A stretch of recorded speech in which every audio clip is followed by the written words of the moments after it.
So, I've been trying to think about, what I want to say today with the cards and whatnot, and come to the conclusion I'm not particularly happy about the way, the last double handful of episodes have been turning out.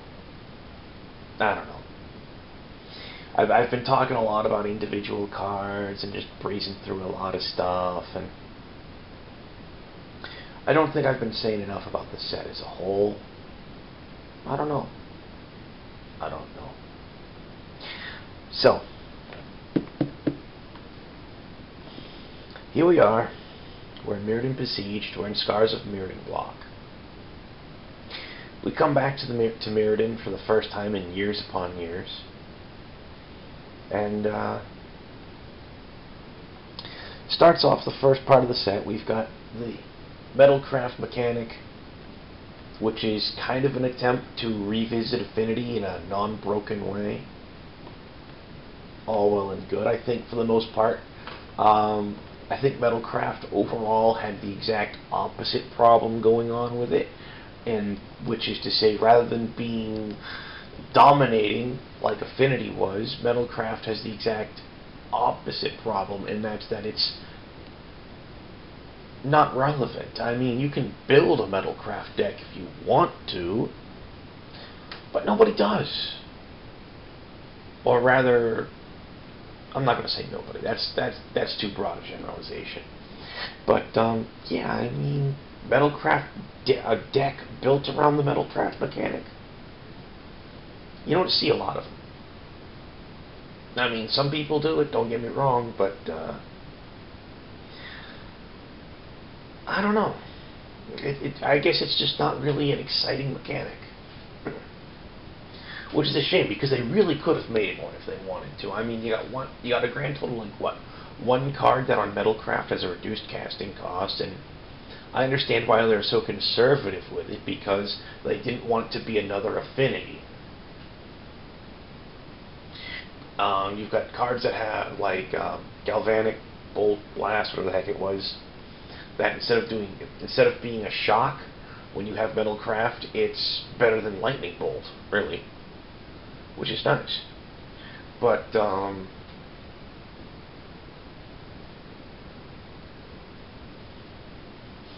and given how not powerful Metalcraft was, they seriously could have gotten away with reprinting the artifact lands if they wanted to. Especially considering the fact that they printed more artifact removal in this block. Or at least it seems to me, they printed more artifact removal in this block than they did the original Mirrodin block. And I don't know. I mean, heavens forbid it, we could have seen like artifact lands that come into play tap but have some sort of minor comes into play ability, like say like an artifact land comes into play tapped, taps for red mana, and when it comes into play, if you have Metalcraft, deals 1 damage to target creature or player. A blue one that's draw and discard a card if you have Metalcraft when it comes into play. A white one that's, I don't know, gain 3 life, 4 life, maybe as much as 5 if you have Metalcraft when it comes into play.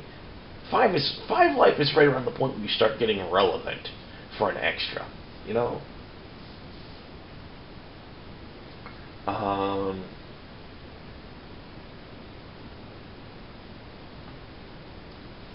Not sure what I have the black one do. Maybe have you lose a life and draw a card? I don't know.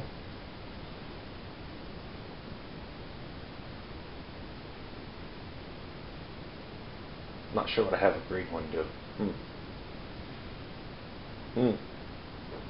But anyway. So there's a lot more they could have done with it. I mean, but that's just me. Then we have the Infect mechanic. We all know how it works. It's basically super aggro. It's a mechanic that, although it can work on the defensive, it's better on the offensive. It's a very aggro centered mechanic, and it started off in all places in black and green. Now, black is most definitely can be used as an aggro color, without doubt. I mean, you've had black weenie decks and suicide black decks for years and years. It's a time-tested formula. You know, you can do it. It works. Green, in general, green, you have two different extremes. You have ramp decks that basically spend your first handful of turns just playing things like mana elves and stuff like that, and ramping your mana production up, and then dropping a huge threat and start turning them sideways. For example, old school style, you know, say 1995-ish, whatever. I mean, you could, like, first turn, forest, lawnmower elf, second turn, play a forest, play a lawnmower elf and a Findhorn elf. Next turn, lay a forest. That gives you 6 mana right there. I want to say, is that enough for a Force of Nature? I want to say Force of Nature was 2 and quadruple green. I'm trying to remember. But yeah, I mean, you could ramp. You could ramp into huge threats real fast. Or you could just go with Weenie Elf Swarm, which tended to work alright. But, yeah, there's... I don't know. So anyways.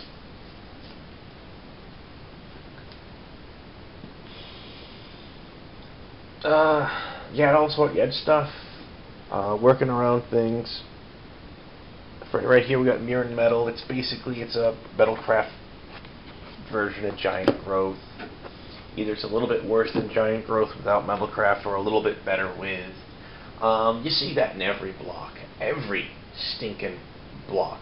At least since Tempest onward. You'll see a classic card, instead of being reprinted verbatim, you'll see it, a variant of it that utilizes block mechanics. Just as, for example, you had Elvish Fury in Tempest, which was basically a buyback version of Giant Growth. It happens. It's all well and good, blah, blah, blah, blah, blah. But yeah, you got that unnatural predation. You know, being able to give a creature trample and a small buff is nice. It's actually better in this set because giving trample to, like, an infect creature is really nice. And once again, you know, green being one of the 2 primary colors for infect.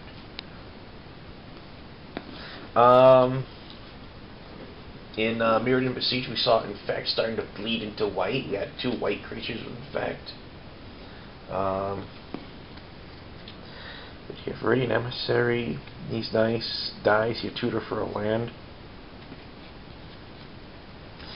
Lead the Stampede. We had a couple of cards in green that were there for, like, you know, trying to do some deck manipulation. Not a lot. Lately, they have been trying to put more a little bit of deck manipulation here and there into green. For example, in Zendikar block, in I believe it was in Rise of the Eldrazi, you got a card where you look at your top 5 cards, revealed 1 colorless card from them, and put it into your hand. And I can't remember off the top of my head where the rest of the cards went. But the idea is, you know, you can use it to tutor for, yes, Eldrazi. You could use it to tutor for basic, for lands, not necessarily basic ones, or artifacts. Or at the very least the non-colored artifacts. You have to say that. You have to put that little caveat in because, you know, Shards of Alara block had a whole bunch of colored artifacts.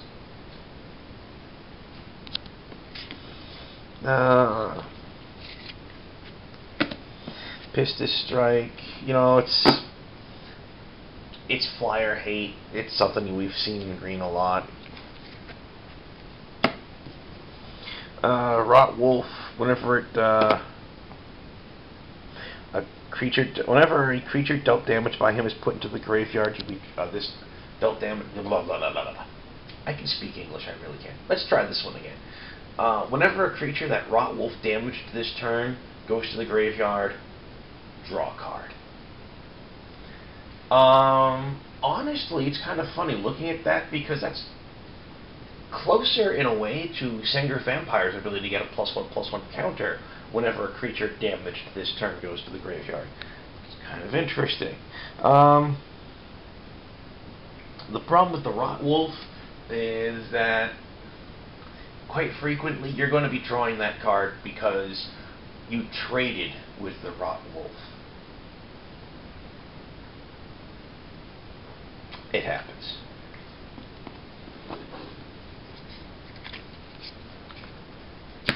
Now, here's something you don't see very often in green. A Mountain Walk in green. One of the interesting things about the old walk mechanic, the land walk mechanic, is that most frequently you'll see a creature with land walk for the basic land of its own color. Forest walk is predominantly in green. Mountain walk is predominantly in red. Swamp walk is predominantly in black. There's one or two black creatures that have forest walk. There's a couple of creatures in green that have island walk or swamp walk. That's actually kind of nice. I believe there's a black creature that has, I'm trying to remember, was it snow-covered swamp walk or just straight-up snow-covered land walk? I can't remember. But, yeah, of course, you know, island walk you see almost exclusive, most of the time it's in blue on things like merfolk or some redonkulously huge creature that doesn't need it anyway. Or even better, some redonkulously huge creature that you sit there, it's like, how are you incapable of putting something in this thing's way? I don't know. But yeah. Mountain Walk on a green creature, it's kind of interesting. It's, dare I say it, it's more for story purposes than anything else. But it's not a bad card. Green Corruptor's a nice little card. It's an infect version of Uktabi Orangutan. Can't go wrong with that, right? Especially in an artifact heavy block. Blight Widow. I mentioned this the other day. I might have flubbed the mana cost. 3 and a green for a 2/4 reach infect. This thing is, whoa! Almost fumbled the camera, as you may have guessed. It's a nice card. It really is. I mean, if something happens and you get rocked back on your heels and you have to play the defensive game, nothing tangles with a Blight Widow and comes out of it the same. Because of its 4 toughness, Blight Widow can tangle with a lot of stuff and survive. And basically, anything Blight Widow can't take down, it'll take a chunk out of it. And that's the good thing about the infect mechanic when you're on the defensive, is that your opponent will wear out even his individual creatures. I mean, it's one thing to swing into your opponent, you lose a couple of creatures, he loses some, blah blah blah blah blah, you got this battle of attrition going. Blight Widow, cards like Blight Widow, the infect mechanic as a whole, they bring a new dimension to the battle of attrition. They really do.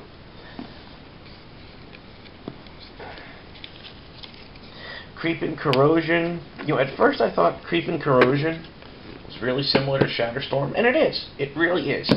But it's not a green Shatterstorm, technically. Shatterstorm forbade regeneration. Creeping Corrosion does not. Overall, though, it's still a nice card. Only got 2 of them, though. Tangle Mantis. It's a reasonably solid card. Can't say bad things about it. It's, you know, it's not really an exciting card either. That's the only bad thing you can say about it. Whoop-de-dee. Thrun the Last Troll. 4/4, can't be countered. Your opponents can't target him. He regenerates. He's a royal pain in the butt. I mean, good. You know, good luck dealing with him. The only reason why he was really printable, as he is because you're dealing with, he's printed in an environment with infect. Without infect, he'd be almost unstoppable, put bluntly.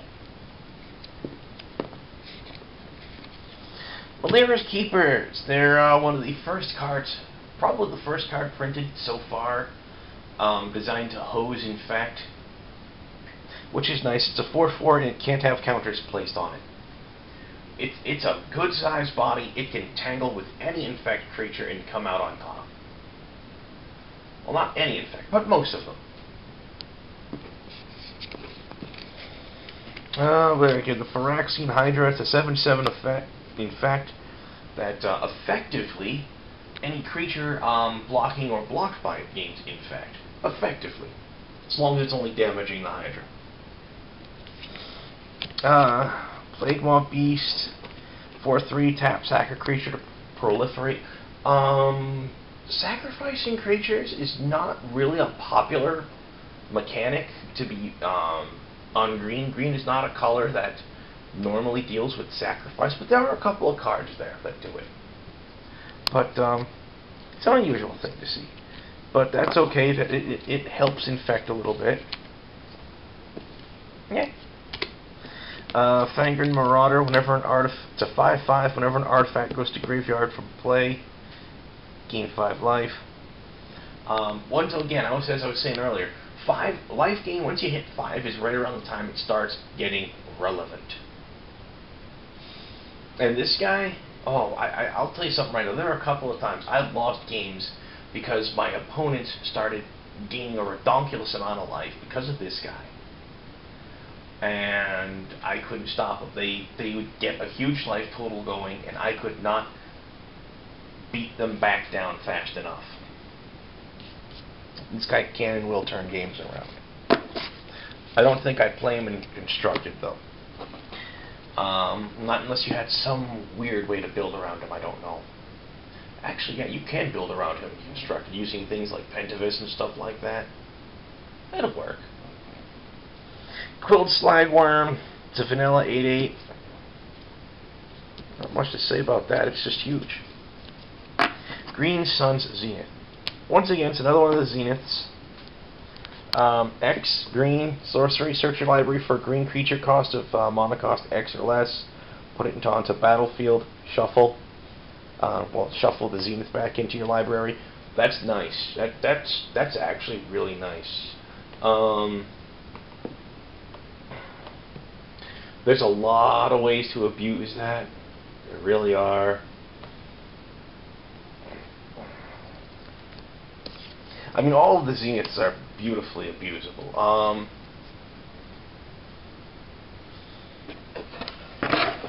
Which is part of the joy of them, right? So you don't need me to tell you, you can use that to search out, your 5-color your 5-color beat stick of choice. As an example, there's lots of good things you can hunt up with that. There really are. What else we got hanging around here? Red. Red is interestingly enough, red is the color that resisted the Phyrexians the longest. Which is kind of interesting, because you figure that, the Phyrexians traditionally about, death and artifacts, you'd figure green would resist them the longest. Instead, when they came in, it was through, black, their traditional route, and green. Green is not something you saw a lot for Phyrexians back in the day. But here we are, with red doing the most to try and stave them off. Didn't really work in the end, unfortunately, but whatever, right? Destroy non-creature artifact. It's serviceable. Burn the Impure is a nice little removal spell. You gotta love it. War Driver. This guy is perfectly suited to goblins. He really is. The Battle Cry mechanic, whenever this creature attacks, all other attacking creatures get +1/+0. The Battle Cry mechanic, it's a nice little thing. It encourages people to attack. There's nothing really wrong with it.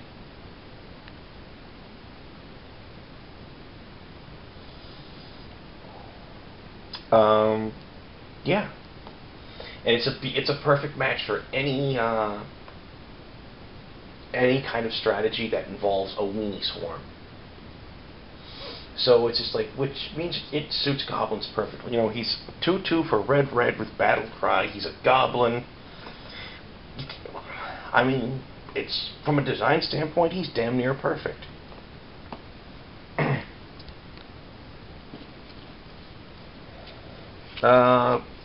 Blister Stick Shaman, or as I sometimes like to call him, Disco Stick Shaman. He's a 2/1, hits the board and deals 1 damage to a creature or player. I don't think he ever worked out as well as I would have liked him to.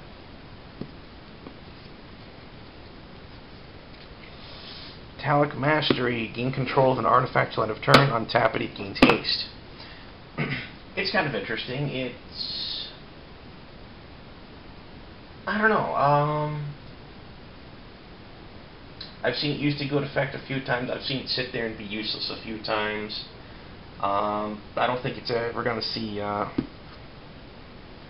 real constructed usage, which is sad. Rally the Forces, it's nice, gives all of your dudes +1/+0, and, well, gives all attacking creatures +1/+0 in first strike. There have been several times I've seen that card win games or just plain turn them around. It's like, yeah, I swing into your dudes, you side blockers, bam! Yeah, all of a sudden the game changes, you know?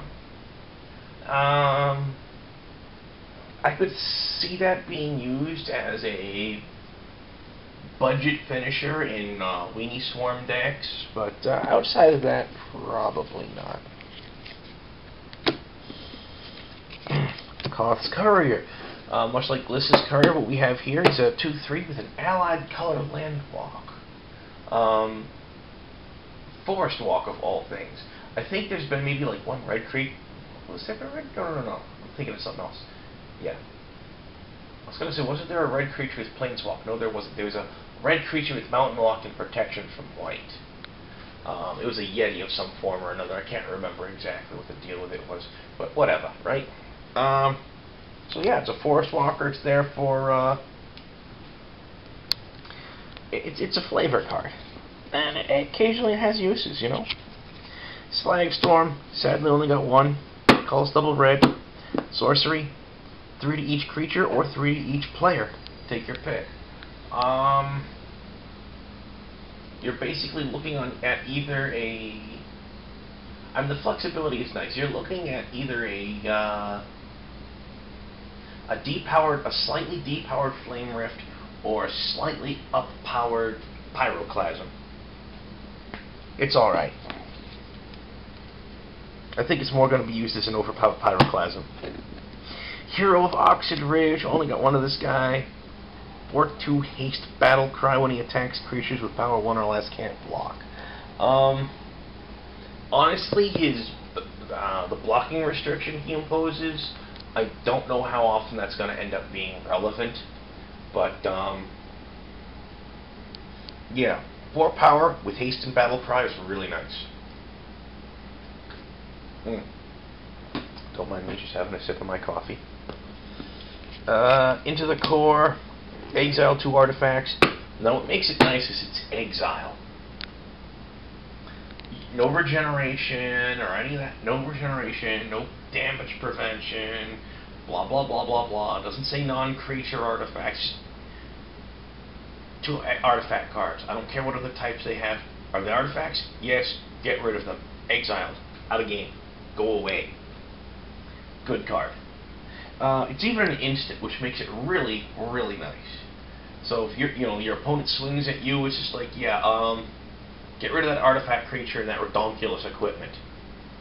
Yeah, all of a sudden, those guys who were that guy with the equipment was redonkulous. Yeah, suddenly he's like looking pretty mortal. Yeah, Into the Core is a cute card. I like it. I'm sure there's some way to abuse it. As it is, it's just plain solid. I'm not going to complain about it. Like I said, in the current environment, it's really good. And that's another thing, like I said, right there, we've got a lot of artifact removal floating around. I mean, just between green and red, I mean, we had the Mirrodin Emissary, we've got Into the Core, we've got Crush, we had Shatter in the first set, we had Oxidus Scrap Melter in the first set, we've got, in white, we've got Divine Offering in this set, on this part of the block. They really could have printed new artifact lands if they wanted to. It would have worked. The only problem I could see with that, though, is the effect it would have on the Eternal formats. Your Vintage, in your whatever they call it. Was it Vintage and Classic they call it, I think? I'm not 100% certain. No, Vintage and Legacy. I'm sorry. Classic. I want to say Classic's a format, but I'm not certain. Maybe it's a Magic Online only format. I'll have to look that up. Anyways, I say that, but there's so many things I keep saying I should look up that I never get around to.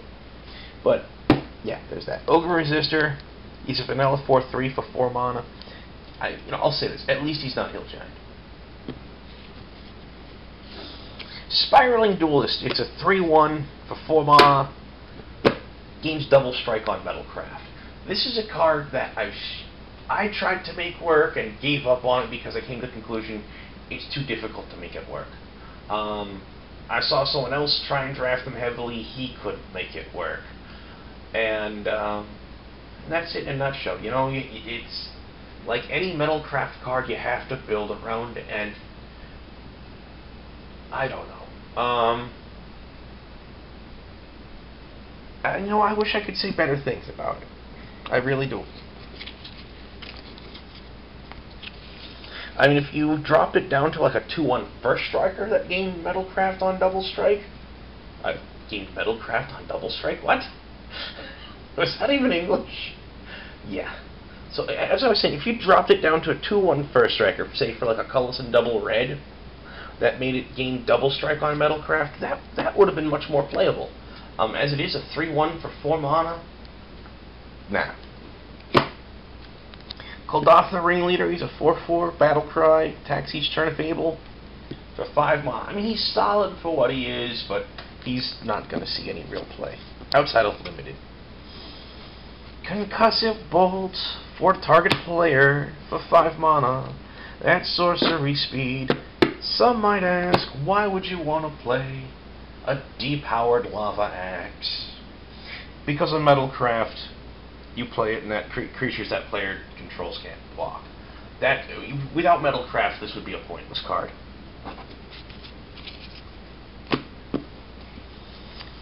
Galvanoth, 3/3. Beginning of your upkeep, you may look at the top card of your library. If it's an instant or sorcery card, you may cast it without paying its mana cost. This is a card I'd love to build around, but the only possible decks I could really put him in, I look at what he does and I'm like, really, it's not worth it. It really isn't worth it. Or is it? Actually, there's some really, really high-costed sorceries in black that have some awesome effects that you just plain can't really use because they're too high on the mana curve. I'm thinking maybe you could find a use for this guy. I'm thinking, I'll have to put some thought into that. I'll probably forget about it in 10 minutes. Nathosaur is a 5/4, sack an artifact to gain trample. Yeah. People don't generally like to sacrifice things for that kind of a small and temporary bonus, unless you've got something really funky going on. But he actually has some interesting synergy with an artifact in this set, and with an artifact in the next set, for that matter. We'll get to that.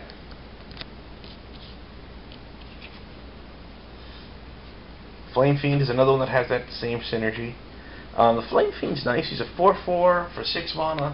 When he hits the board, you may sacrifice an artifact. If you do, you may deal 4 damage divided as you choose amongst up to 4 target creatures and or players.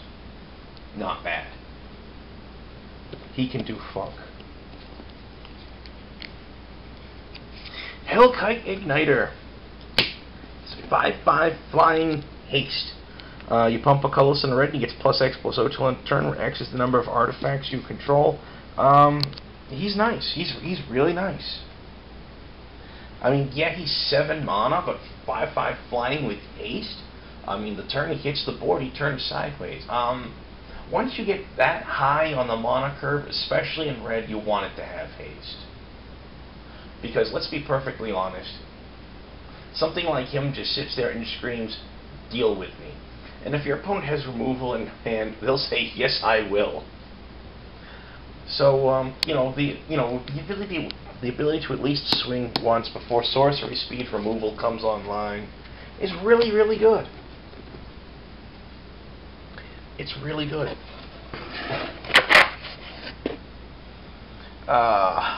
You know what? I'm going to call this episode a wrap. See about getting it posted.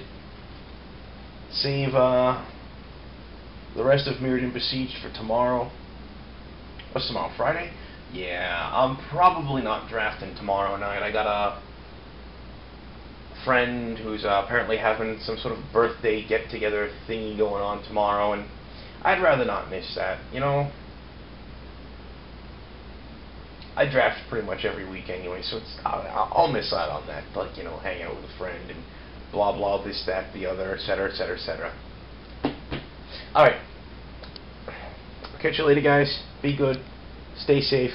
All that happy rot. Latest.